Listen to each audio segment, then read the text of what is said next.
All right, let's get started.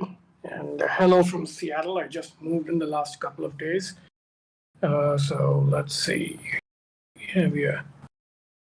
Why don't we start with Shrida and go up?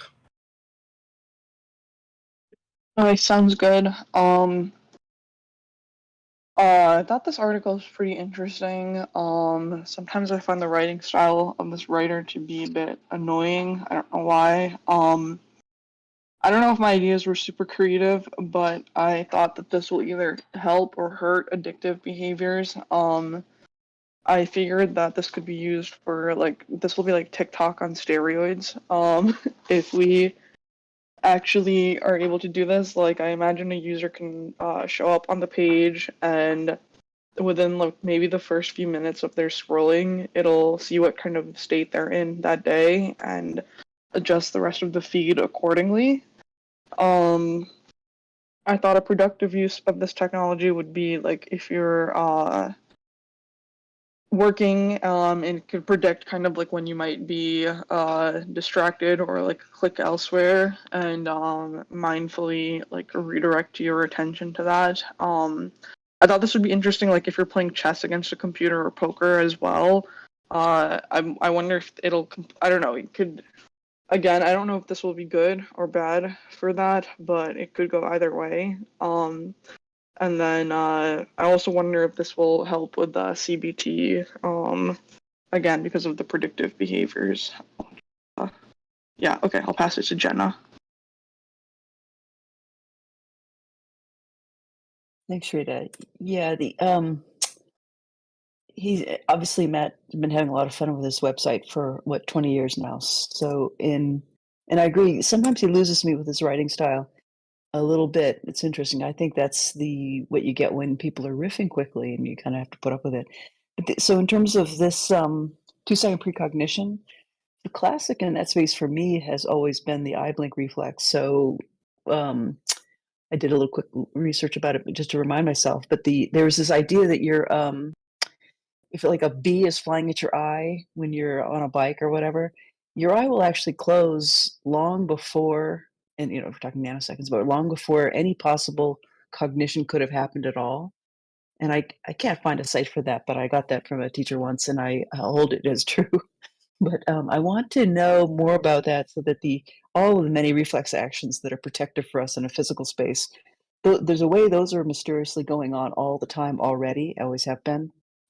So that kind of precognition. And then in a more general sense, there are two short stories that have been going around this week. If you follow Cameron Armstrong on Farcaster, he did a fun one. And then there's another one called "Better Living Through Algorithms," and Clark's World magazine, just that I read over the weekend. That I'll drop the links to. But they're both having to do with imagining somebody's life where they're wearing a device that's doing this, being slightly ahead of you all the time. So there's a lot there that 1,001 small examples, and the thing it connects to for me is I do YouTube instead of TV a lot nowadays, and it's pushing Brian Johnson's shorts at me a lot, and he's completely surrendered to a protocol, and he's in charge of it, of course, so he keeps tweaking it. But what would it do to you to spend all day kind of following a bunch of rules that you'd set up for yourself versus something else? And so this prompt, the 2-second precog, I kind of really like that as not surrendering completely to a protocol, but still being awake to not just blithely acting on impulses all day long. So there's something pretty interesting in the valley between complete surrender to a protocol versus not paying any attention at all to how your day goes. So those are my top level thoughts, and passing to Grigori.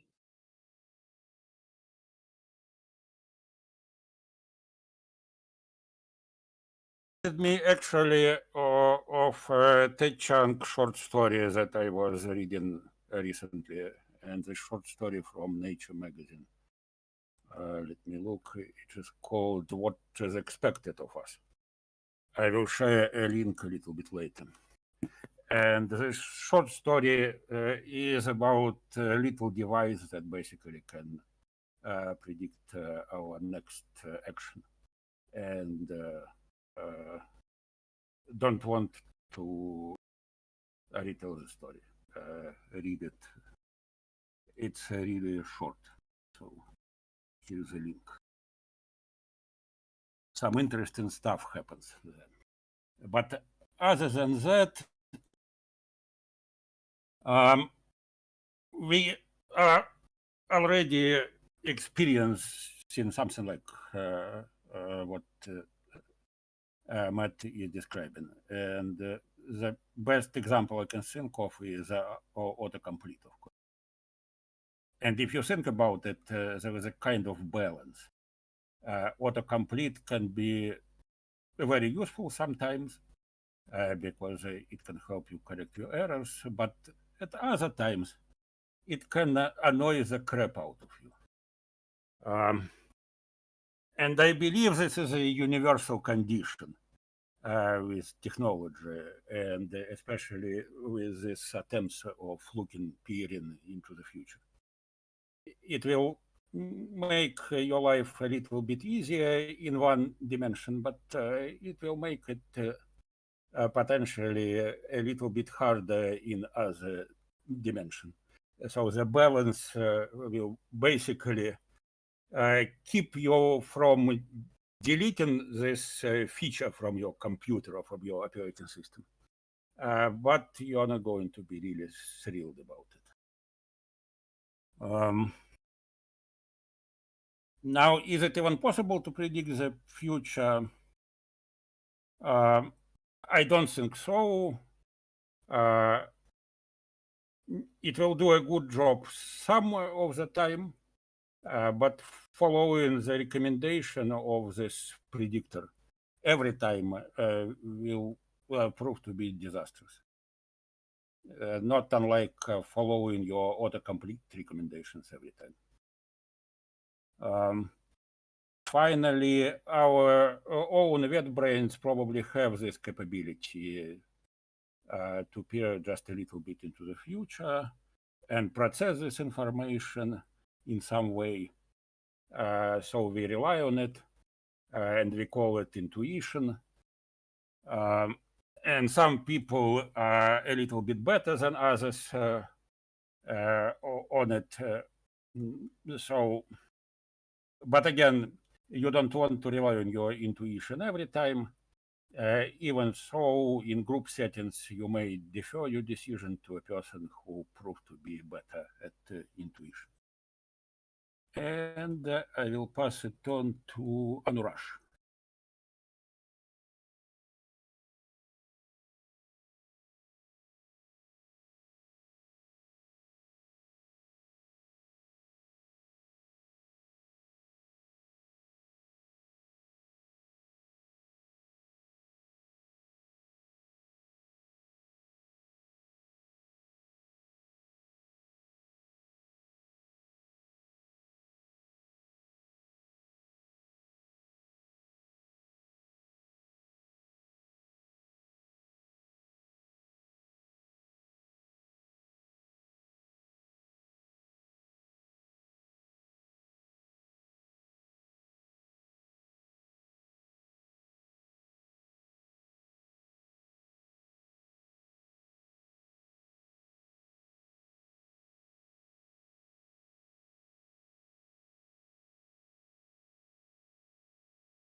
Thank you. Yeah, I mean, while I was reading, my mind was also going through a lot of different places. I thought the article was, I mean, I sort of kind of like this style of writing. It sounds like it's just off the cuff writing, and sort of enjoyed this piece, studies on the speculative side. But the idea of sort of computers that live to some into the future, it feels like to me like others have sort of said that it's already existing in some form or the other. Like one example that I my mind was immediately going to was often in sports, athletes sort of the emphasis on training for sports is on hand-eye coordination, where your eye sort of picks up an action before your hand can react on it, and it sort of seems like, and spatial computing sort of seems like a way to put that on a substrate, quite literally in some sense. And I found this sort of is use of example of GitHub Copilot that he said as a means, as a way to say that the predictive capabilities of computers can be used for work. It seemed to me that this already exists in some form or the other. Like other, I think Shiv mentioned TikTok. I often see one of my favorite things to do. Often, I mean, my friends and family used to use their versions of, say, Instagram or other apps to see how their recommendation systems work. And often, what I've always felt was the feed was always sort of priming you for the particular type of advertisements or anything else that the platforms typically want you to click on or engage with. So it's sort of already predicting the user interactions and sort of predicting what would be best for them, obviously, is to click on the ads and so on and so forth. So it's sort of some version of this already exists in consumer products. So that's what I felt like while reading the GitHub Copilot. Maybe the engineers don't quite use this product as much as like the regular consumers, and they're already sort of are exposed to this. Insofar as even I've heard people say that I'm sort of training my recommendation algorithm to give me some specific things that I like based on some interactions that they've felt that the algorithm seems to respond to. In terms of other, I mean, the second example was also really cool in sort of, there is a more complicated example of predicting the wave patterns. Like I've had some experience of this, not with waves, but in sort of typical data center deployment type situations where it's often a game of Tetris, but on more than 2 dimensions, where you sort of have to optimize for space, power, and network, and sometimes inlet air temperatures for the servers that you're deploying. So it becomes a very complicated process. So we sort of try to see if we can instantly predict and give sort of like a go or no go type answers to people planning these deployments, sort of like preempting what would happen post deployment, before deployment, to sort of give them a clarity and as to what will happen. But it's far more complicated than what we originally thought. And so I'm a little skeptical of things that claim to predict physics, but in terms of other things, it seems like the sort of the future is already here, but we just sort of have to discover it in more new forms. So that's my thought. Sorry for rambling. I'll pass it on to Venkat.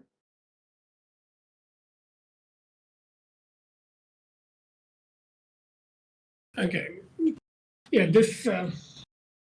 I think this is a good micro trend Matt has picked up on, but his reaction to it seems to be kind of like going for the science fictional precognitive sort of surface thing, and I think it's slightly misleading to call this precognition, because if I understand vaguely remembered neuroscience correctly, the better way to think about it is that the human brain actually lives slightly in the past.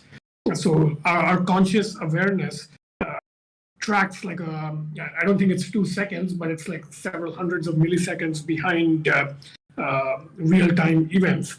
And layers of sensory cortex neurons that process all our sense information, and also on the output end, the autonomous nervous response that goes from the brainstem to like involuntary actions or like subconscious actions, all that orchestra of like sensing and reacting is happening in the gap between real time and sort of conscious awareness time, which is like a couple of, I don't know, maybe a couple of 100 milliseconds.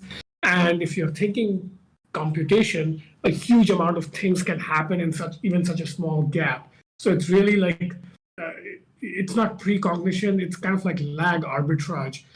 So a couple of observations about this. I read, I believe, in either a Steven Pinker or a Daniel Dennett book, that much of what we think of as the way reality is in terms of like, the order of events and where things are, it's kind of like a synthesized fiction, because that 200 millisecond or whatever gap is enough for the brain to construct a view of reality that's kind of more coherent and easy to navigate than it really is. So this is not like the whole philosophical, metaphysical idea that some people talk about like all of reality is constructed. It's not that. It's a much more like sensory, phenomenological version of that, which is, for example, if you feel a bunch of touches on your arm, this is an experiment I read about, and people touch your arm in different spots in a particular order, but it's slightly out of order. So maybe somebody's touching your arm, starting from the wrist, going to the elbow a few times, and in general, it progresses linearly, but at one point they go backwards and then forwards, right? So it's slightly out of order. But because it's happening, it's first processed by the subsensory part of your brain, or subconscious part of your brain. The conscious part actually gets a reordered, edited, synthesized version of events where the slight backwards touching goes away, and it's like in a straight line. So there's a slightly different kind of example than Jenna's eye blink example. So eye blinking is kind of like pure anticipatory sort of reaction. This is more like literally rewrite reality just so it's more comfortable to live in. And the link I posted in the chat, which is some NVIDIA research on using what I call saccades, which is occasionally the eye basically goes blind for a few milliseconds and sort of darts around where it recalibrates the positions of objects and then looks straight ahead again, and then you're again reading the real visual field. And in that small instant of blindness, what the brain thinks it sees is actually extrapolated from the past. So NVIDIA's research exploits this. So in that moment of blindness, when you're wearing a VR headset, it adjusts the field of view so that the overall result is you think you're walking in a straight line, but you're actually walking in a circle. So this is a very different use case of the same mechanics as just predicting for safety or any other purpose. So my point is that, if you think of this as sort of lag arbitrage, where in general, as a general purpose computer, the brain lives a little bit behind reality, because in general, that's the right strategy for it. But in specific cases, you can do better by like exploiting a very narrow version of the gap between 200 milliseconds ago and current reality. So that's one point. So my takeaway from that is, because this is a kind of like narrowband arbitrage, it's going to be very specific and narrow things that can be done with it. So like, predicting whether you're going to click, because your brain actually at subconscious level knows it 200 milliseconds before your conscious mind does, right? So it's a very narrow specific arbitrage. It's not general purpose predictive capability. So not sure quite what to do with that. But the other thought I had, I also have read the Ted Chiang short story Gregory posted.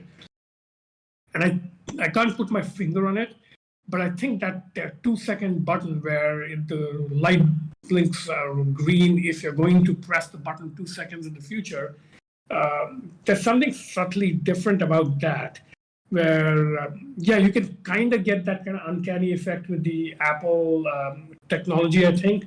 But the button, I think, is a design fiction that goes over the line into a kind of impossibility in some way. It has like the premise is that the button works on something they call a negative time delay circuit. But that, I think, Ted Chiang's short story is talking about true prediction somehow, like, time travel type prediction. And I don't think you can actually imitate that kind of like general thing with what we have. But still, I also second the recommendation. It's a very interesting short story to read on this topic. And the last thought I had was the thing about like TikTok and in general being able to build more addictive patterns. I don't have strong opinions on like computers as addiction. I kind of don't buy that whole narrative. But I think that class of algorithmic anticipation is slightly different, Because what's happening in these examples Matt is talking about is you're taking a current snapshot of reality and using fairly deterministic physics-like phenomena. So like, billiard ball level classical physics type phenomena to do real deterministic prediction in a very short window. So you're taking a visual field, you're looking at like physical motions and like doing like 2-second type things.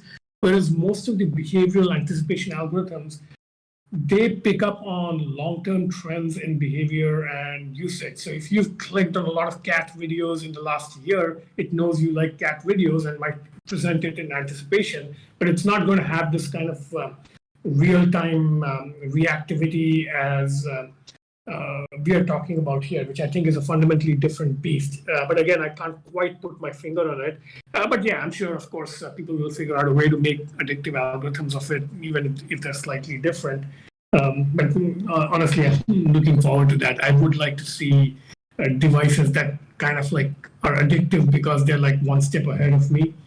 One last connection that occurred to me was there's a part of Hitchhiker's Guide where the elevators on an alien planet, they have this kind of precognitive capability, and they're made by Sirius Cybernetics, the robotics corporation in the Hitchhiker's Guide. But they can sense danger like just a short window ahead, like a few minutes ahead. And because they're also like elevators with personality that have opinions about the world, they react in very personal ways. So if an earthquake is due, they'll all go to the basement and just sit there and refuse to carry people up and down. So that technology, I think, is actually doable, where you can equip elevators with like really accurate, tremor sensors where they can sense that earthquakes are coming before humans can feel it, and then like refuse to move. So I think that's actually kind of possible. So that would be fun if we can do Hitchhiker's Guide elevators. Anyway, so that's all I had. Yeah, second round open for comments.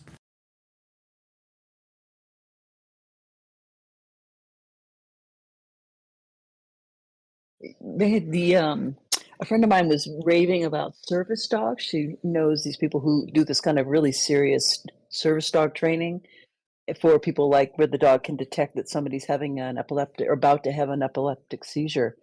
And much as I like having pets around, I'm really getting hung up on the slavery part of it, and that these are sentient creatures that are given no free will at all. So I'm finding myself like, yeah, when we can get a robot to do that for that person instead, like your sentient elevators, I'd be all in on that, is how I currently feel. And welcome to Seattle.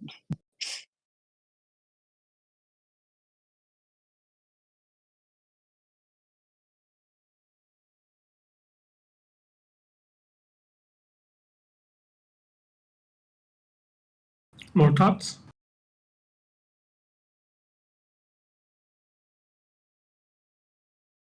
All right, let's call it for the day, and hopefully I'll be able to like put more attention on this and other tracks now that I'm moved and settled. And sorry for sort of being kind of out for the last few weeks.